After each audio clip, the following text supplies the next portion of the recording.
ابھی ایک وفد آ گیا، آنے کے بعد پوچھنے لگا ہم صحابہ کے بارے میں آپ سے کچھ سوال کرنا چاہتے ہیں، آپ نبی کے زمانے میں صحابہ میں کس کو کس پہ فضیلت دیتے تھے؟ اور سنیے ذرا، نبی کے زمانے میں صحابہ میں کس کو کس پہ فضیلت دیتے تھے؟ تو انہوں نے کہا کہ ہم سب سے پہلے خلیفہ اول کو مانتے تھے، اس کے بعد دوسرے نمبر پہ خلیفہ دوم، تیسرے پہ خلیفہ سوم، یہ کہہ کے عبداللہ ابن عمر خاموش ہو گئے، پھر سب برابر۔ یہی ایک بحث چلی آ رہی تھی نا کہ اس کے بعد تو سب برابر ہیں، سارے مسلمان برابر، تو اس نے کہا سب برابر۔ اچھا پوچھنے والا کچھ اور پوچھنے آیا تھا، یہاں تک تو وہ بحث کرنا ہی نہیں چاہتا تھا، وہ تو آگے بڑھنا چاہتا تھا۔ اس نے کہا کہ حضور پھر علی کہاں گئے؟ آپ کہہ رہے اس کے بعد سب برابر، تو پھر علی کہاں گئے؟ عبداللہ ابن عمر کو غصہ آ گیا، جلال کے عالم میں کہنے لگے، ٹھیک ہے حدیث موجود ہے، جلال کے عالم میں کہنے لگے اے شخص تو نے مجھ سے یہ پوچھا تھا کہ صحابہ میں کون کس سے افضل ہے؟ علی صحابہ میں نہیں ہے، علی اہل بیت میں ہے۔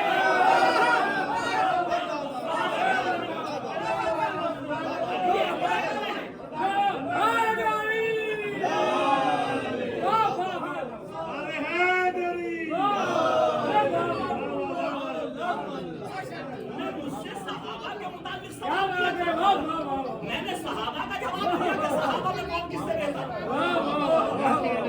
ارے علی تو اہل بیت میں ہیں جن کے لیے قرآن کہہ رہا ہے انما یرید اللہ ان تمرز اہل البیت ویطہرکم تطہیرا۔ علی کا کسی سے کوئی مقابلہ نہیں، خواب ہے محمد والے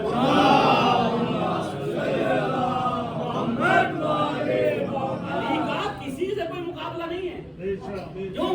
علی وہ ہیں جو کلمہ پڑھواتے ہیں اور باقی وہ ہیں جو کلمہ پڑھتے ہیں۔ اور ایک بحث بس ختم کر رہا ہوں، مجھے معلوم ہے ٹائم زیادہ ہو رہا ہے۔ ایک بحث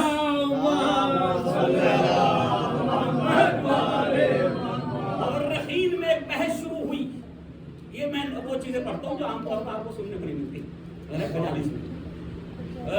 ایک بحث شروع ہوئی مورخین میں، راویوں میں، محدثین میں، علماء میں، فقہاء میں۔ وہ بحث کیا تھی؟ بحث یہ کہ سب سے پہلے ایمان کون لائے؟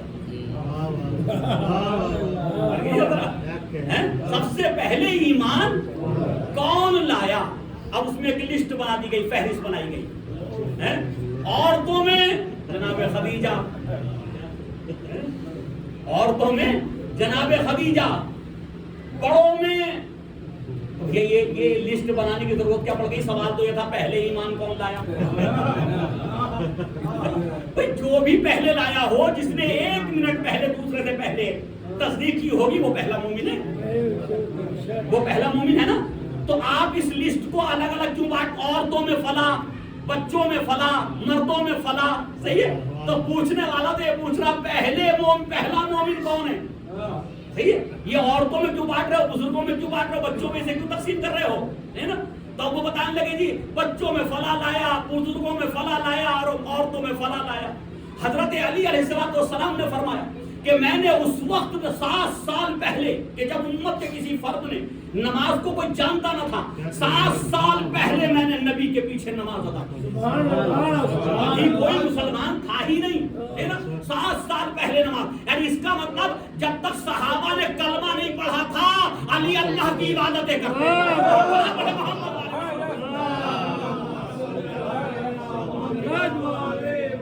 علی اللہ کی عبادتیں کرتے تھے اور سارے مورخین کا متفق علیہ فیصلہ، پتہ نہیں یہ روایت صحیح ہے یا صحیح نہیں ہے، لیکن ہاں یہ متفق علیہ فیصلہ کہ جناب خدیجہ کی آغوش میں 7 سال کی عمر میں نبی کریم نے حضرت علی کو گود لے لیا۔ 7 سال کی عمر میں گود لے لیا، اور اس وقت سے لے کر کے جوانی تک کس نے تربیت کی؟ نبی کریم نے۔ یا لفظوں کو بدل کے کہوں، جیسے ابو طالب نے محمد کو پالا تھا، جیسے ابو طالب نے محمد کو پالا تھا، ویسے محمد نے علی کو پالا، ویسے محمد نے علی کو پالا۔ تو میں پوچھنا چاہتا ہوں یہ 7 سال کا بچہ جس کی تربیت نبی کر رہے ہو، پرورش نبی کر رہے ہو، تو کیا اس کے یہاں کفر آ سکتا ہے؟ اور یہ نا صلاۃ پڑھے محمد والے محمد۔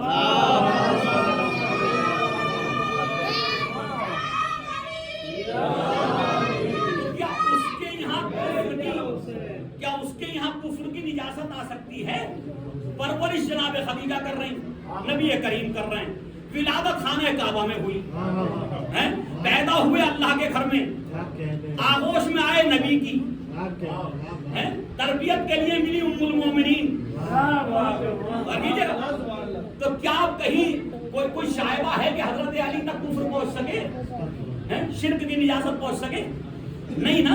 تو اسی لیے دیکھیے آپ ذرا غور کیجیے، بس یہ آخری بات ہے، اسی لیے امت مسلمہ میں ان شخصیات کے لیے کہ جو دور اسلام کی اول دور اسلام کی شخصیات ان کے لیے 3 مسلک بن گئے اس امت کے اندر، اور ہمارے 3 مسلک ہیں کہ نبی کے زمانے میں جو حضرات تھے جنہیں صحابہ کہا جاتا، ان کے سامنے جب نام لکھا جاتا تو رضی اللہ لکھا جاتا، ایسے ہی ہے نا، کیا لکھا جاتا؟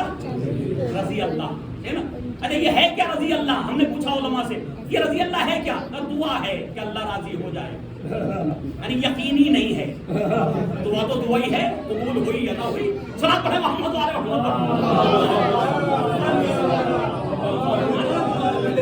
رضی اللہ یعنی دعا ہے۔ عزیزان گرامی، سب کے سامنے لکھا جاتا رضی اللہ، اور اہل بیت کے سامنے کیا لکھا ہوا ہے؟ علیہ السلام۔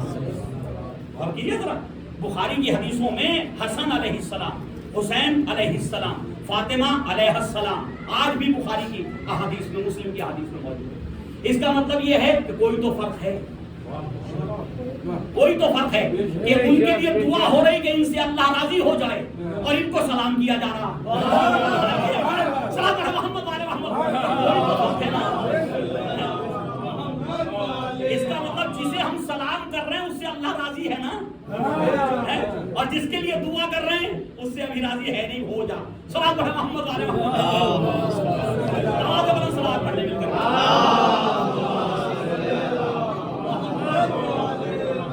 صحابہ کو رضی اللہ لکھا جاتا، اہل بیت کو علیہ السلام لکھا جاتا۔ اب ایک مسلک اور ہے تیسرا، اور وہ صرف مخصوص ہے ذات گرامی حضرت علی علیہ السلام سے۔ وہ کیا ہے؟ علیہ السلام تو کہتے ہی ہیں، لکھتے ہی ہیں علماء، لیکن ایک لفظ الگ ہے، بالکل ایک لقب الگ ہے جو کسی اور کا ہے ہی نہیں، نہ نبی کو کہا گیا، نہ کسی اللہ کے خاص بندے کو کہا گیا، نہ صحابہ میں کسی کو یہ لقب ملا۔ وہ لقب کیا ہے؟ جی کریم اللہ، کریم اللہ، وہ لقب ہے کرم اللہ وجہہ، اللہ نے آپ کے چہرے کو کرامت بخشی، آپ کے چہرے کو کرامت بخشی۔ ہم نے پوچھا کہ سارے صحابہ کو رضی اللہ لکھ رہے ہیں، علی کے لیے لکھ رہے ہیں کہ آپ کے چہرے کو کرامت بخشی، تو اس کا مطلب کیا ہے؟ مطلب یہ کہ سارے صحابہ اسلام لانے سے پہلے بتوں کے سامنے سجدہ کرتے تھے، لیکن یہ علی کی پیشانی ہے جو کسی بھی زمانے میں اللہ کے علاوہ کسی اور کے سامنے، اللہ کے علاوہ کسی کے سامنے یہ پیشانی نہیں جھکی، اس لیے کہا کرم اللہ وجہہ، اللہ نے ان کی پیشانی کو شرف بخشا کہ یہ پیشانی کسی کے سامنے نہیں جھکی۔ عزیزان گرامی، ہمیں پتا ہے جس نے کلمہ پڑھا نا، مورخ جو لکھ رہا نا، ڈیٹ بیٹھا ہوا، ڈیٹ لکھ رہا نا مورخ، سیٹرڈے کا دن تھا 3 ربیع الاول 2 سنہ ہجری، فلا صحاب ایمان لائے، فلا صحاب ایمان لائے، امت کے فلا بزرگ، پیر کا دن تھا 6 ربیع الاول، صحیح ہے، اور 3 ہجری، یہ صحاب ایمان لائے۔ تو یہ سوچ رہے تھے کہ دیکھو بہت جلدی ایمان لے آئے۔ اچھا، مورخ جو ہے اس ڈیٹ کو معین کر کے ایک دنیا کو پیغام دے رہا تھا کہ ڈیٹ اس لیے لکھ رہا ہوں تاکہ اس ڈیٹ سے پتا چل جائے کہ یہ مومن یہاں ہوئے، یہاں سے پہلے کافر تھے، اس ڈیٹ میں مومن ہوئے۔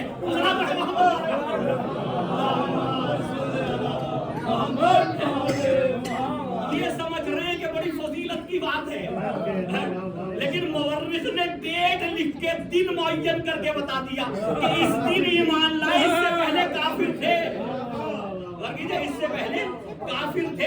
اگر کوئی مجھ سے پوچھے کہ 1,24,000 صحابہ کرام ان کے ایمان لانے کی تاریخ کیا ہے، سب کی بتا دوں کتابوں سے نکال کے، صحیح نا، کہ کون کس دن ایمان لایا، کس تاریخ میں ایمان لایا، صحیح نا۔ انہیں جلن اور حسد تو یہی ہو گیا کہ یہ سب کے ایمان کی ڈیٹ لکھی گئی، سب کے ایمان کی ڈیٹ لکھی گئی، پتا چل گیا اس سے پہلے کافر تھے. اے کاش ابو طالب بھی کلمہ پڑھ لیتے، مورخ لکھ دیتا تاریخ میں ایمان لایا. یہی تو نہیں ہے.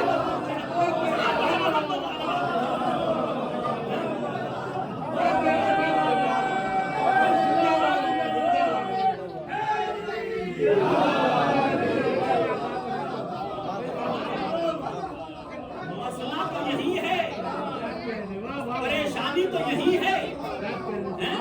ہمارے جن کو ہم مانتے ہیں ان کے ابا حضور فلاں تاریخ میں ایمان لائے. ہمارا وہ پیارا رہبر فلاں تاریخ میں کلمہ پڑھا. اس کو اگر ڈیٹ لکھ دی تو ان کو جلن ہونے لگی.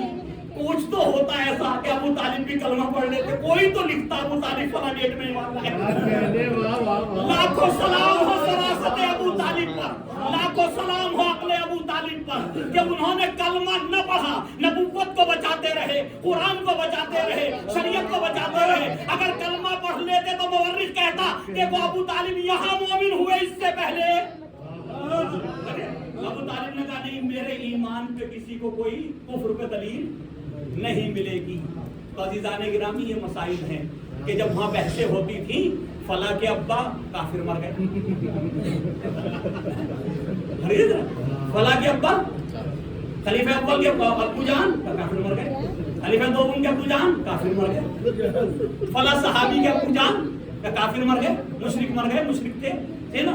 ہر ایک کو کہتے رہے، جس کی بھی بحث آتی تھی فلاں کے مر گئے کافر، کافر تھے، کافر مر گئے، صحیح نا. اب جب آتا تھا ذکر علی کا اور علی کے والد تو وہاں چمبا ہو جاتا. جب بھی آتا علی کے والد کا انہوں نے تو ذوالشیرہ کرایا تھا، انہوں نے تو اسلام کی پہلی دعوت کرائی تھی، انہوں نے تو نبی کو حوصلہ دیا تھا، وہ تو اعلان نبوت کرانے والوں میں سے تھے. تو اب ان کو یہ بنو امیہ بنو عباس کو جلن ہونے لگی کہ جب سارے صحابہ کے والد کافر مر گئے، سارے صحابہ کے بعد کافر مر گئے تو یہ علی کا باپ ہی مسلمان کیوں ہے؟ تو انہوں نے کہا جب سب کے مر گئے تو انہیں بھی کافر بناؤ. بس اب وہ آخری بات کہ خدا کا شکر ہے کہ ہم سیاسی کافر ہیں. ہم سیاسی کافر ہیں. سیاسی کیوں ہیں ہم سیاسی کافر پتا؟ ساری امت، اور میں تو کہتا ہوں اربوں کھربوں ڈالر کا یعنی خرچ کرنے کا، سنیے ذرا، اربوں کھربوں ڈالر خرچ کر کے شاید ہم وہ حاصل نہیں کر سکتے تھے، وہ ہم حاصل نہیں کر سکتے تھے. اس امت کو ہم ایک پلیٹ فارم پہ جمع، اس امت کو ایک پلیٹ فارم پہ جمع نہیں کر سکتے. چاہے جتنا آپ کر لیتے امت کے ساتھ، امت کا کوئی فرد آپ کے شیعہ ہونے کی وجہ سے آپ کے لیے دعا نہیں کر سکتا تھا، نہیں کر سکتا تھا. وغیرہ طرح تو عزیزان گرامی سارے حکومتیں دولت پہ دولت اٹھا دیتی تو وہ نتیجہ نہ ملتا جو آیت اللہ خامنائی صاحب کی شہادت نے دے دیا. ادھر آیت اللہ خامنائی صاحب کی شہادت ہوئی اور وہ شہادت ایسا رنگ لائی کہ جن کو کافر کہتے تھے انہی کے لیے جمعوں کی نمازوں میں دعائیں ہوتی ہیں، رحمتوں کی دعائیں، مغفرتوں کی دعائیں.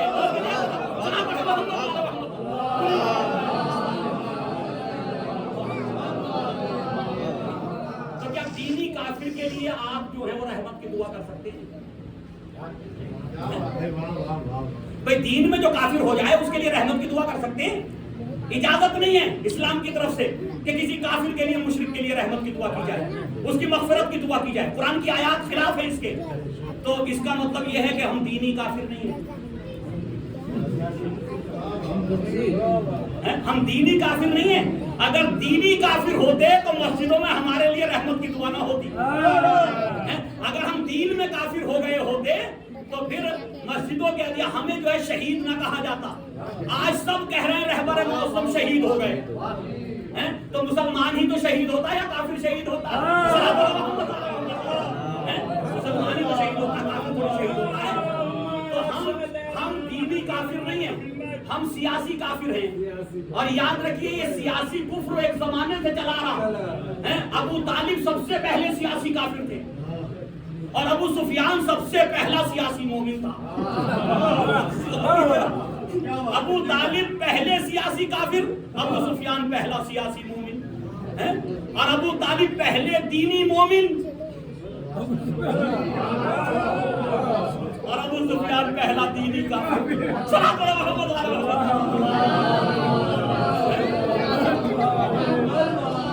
ہم تو سیاسی کافر ہیں. ایک طرف مفتیان دین سے کہا گیا تم فتوا دو، رافضی کافر ہیں، رافضی مشرک ہیں، یہ نا ہمارے کفر کے فتوے. ایک طرف مفتیان دین سے کہا گیا تم فتوا دو کہ یہ کافر ہیں، انہوں نے فتوے دے دیے. حکومت نے کہا کہ ہم ویزا دیں گے عمرے کی، ہم ویزا دیں گے حج کی. تو جب مفتیوں نے فتوے دے دیے تھے کہ یہ کافر ہیں تو ان فتووں پہ حکومت تو عمل کر لیتی، کیونکہ مکے مدینے میں کافر کی انٹری ممنوع ہے اور یہاں کافروں کو ہر سال ویزا دے کے بلایا جاتا. اس کا مطلب دونوں مل کے بتا رہے ہیں کہ یہ سیاسی کفر ہے. ہم ویزا دے کے بتا رہے ہیں مسلمان ہے، تو فتوا دے کے کہو کافر ہے.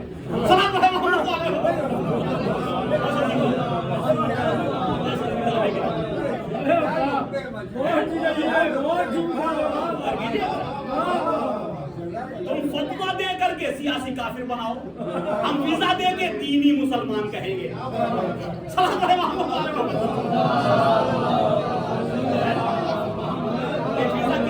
حج کی عمرے کی ویزا کس کو ملے گی؟ مسلمان کو نا.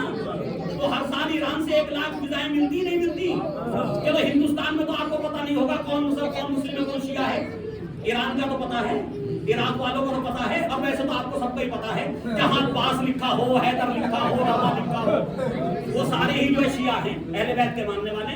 تو ایک طرف حکومتوں نے ویزائیں دی، انہوں نے بتایا مسلمان ہیں، مفتیوں سے فتوے دلائے کہ تم کفر کے فتوے دو تاکہ ہماری امت، ہمارے لوگ ان سے بچے رہیں، ان کے قریب نہ جائیں. انہیں ڈر یہ تھا کہ اگر یہ مسلمان بنے رہے اور ہم نے انہیں سیاسی طور پہ اسلام سے نہ نکالا اور ہمارے لوگ ملتے رہے تو یہ اہل بیت کے فضائل بتاتے رہیں گے. لہذا اپنوں کو بچانے کے لیے انہوں نے سیاسی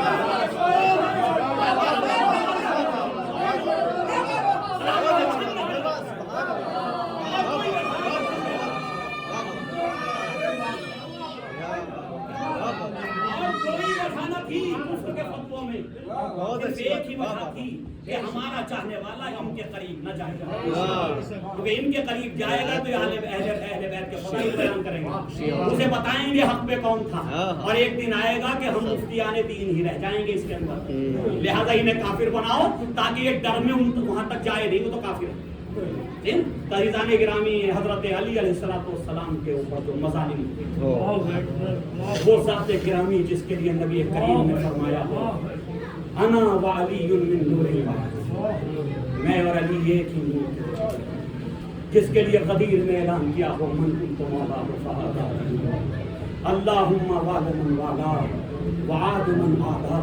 میرے معبود تو اس سے محبت کر جو علی سے محبت کر، میرے معبود تو اس سے بغض رکھ، تو اس سے دشمنی رکھ جو علی سے دشمنی رکھے.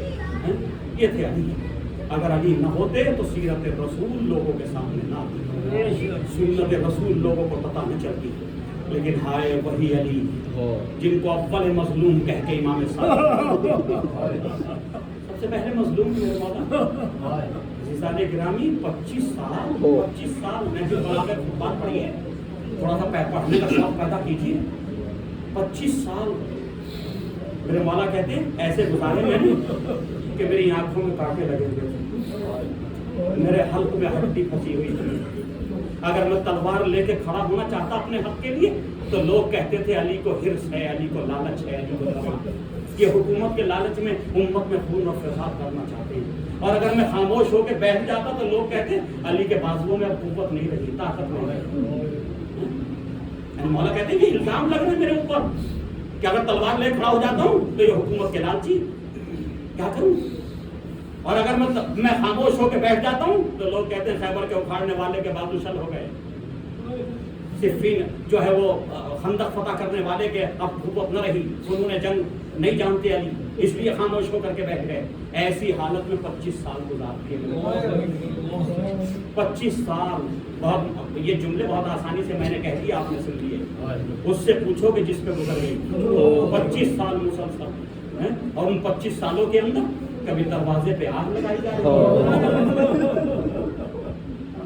کبھی سیدۃ النساء العالمین کے اوپر جو جلتا ہوا گرایا جاتا، کبھی گلے میں